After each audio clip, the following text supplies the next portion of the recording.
Icon star Allu Arjun Nandyal tour పోలీసులకు కష్టాలు తెచ్చిపెట్టింది. నంద్యాల జిల్లా ఎస్పీ రఘువీరారెడ్డితో పాటు ముగ్గురు పోలీసు అధికారులపై ఈసీ చర్యలకు ఆదేశించింది. ఎన్నికల కోడ్ అమలు చేయడంలో విఫలమయ్యారనే కారణంతో నంద్యాల ఎస్పీ రఘువీరారెడ్డిపై ఛార్జెస్ ఫైల్ చేయాలని కేంద్ర ఎన్నికల సంఘం డీజీపీని ఆదేశించింది. అలాగే శాఖపరమైన విచారణ జరిపించాలని డీజీపీని కేంద్ర ఎన్నికల సంఘం ఆదేశించింది. 144 సెక్షన్ అమల్లో ఉన్నప్పటికీ, ఎన్నికల కోడ్ అమల్లో ఉన్నప్పటికీ అంతమంది జన సమీకరణ చేయడంపై ఈసీ సీరియస్ అయింది. ఎస్పీతో పాటు ఎస్డీపీఓ రవీంద్రనాథ్ రెడ్డి, సిఐ రాజారెడ్డిపై చర్యలు తీసుకోవాలని కేంద్ర ఎన్నికల సంఘం ఆదేశించింది. ఇవాళ రాత్రిలోగా వీరిపై తీసుకున్న చర్యలు నివేదిక పంపాల్సిందిగా డీజీపీని ఈసీ ఆదేశించింది.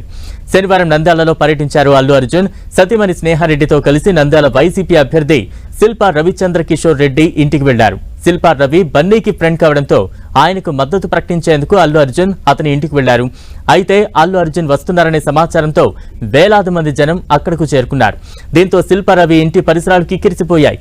అనుమతి లేకుండా జన సమీకరణ చేశారనే కారణంతో స్థానిక రిటర్నింగ్ అధికారి పోలీసులకు ఫిర్యాదు చేశారు. దీంతో అల్లు అర్జున్, శిల్పా రవిచంద్ర కిషోర్ రెడ్డి మీద పోలీసులు కేసు నమోదు చేశారు.